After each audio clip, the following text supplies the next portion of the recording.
For this session, we're going to review the basics of instrument and instrument holding. I'm going to start out with the instrument to the far left over here, which is called the Adson forceps, A-D-S-O-N. If I zoom in, you'll be able to see that at the tip of these, they're also known as rat tooth forceps because they have little teeth. And it's important that you use these when you're going to be on the skin because it's more important that you puncture the skin than it is to crush the skin with vascular forceps.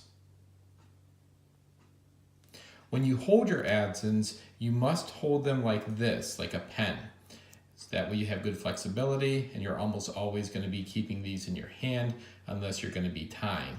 The improper way of holding them would be an overhand approach like this. This would be wrong. I see students do this many times and they'll get quickly identified in the operating room as a student and corrected by the scrub nurse. So please make sure you hold them like this. On the opposite side here, you're going to see the needle driver.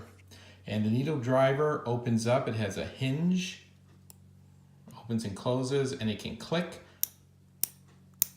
I do not recommend clicking more than one time if you're going to be holding the needle.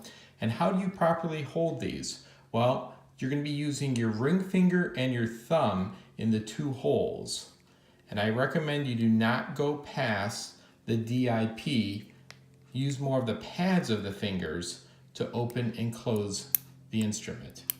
Another thing you can do is keep your index finger straight out to stabilize the needle forcep when you're opening and closing it. Again, do not click more than one time if you're going to be holding the needle on it.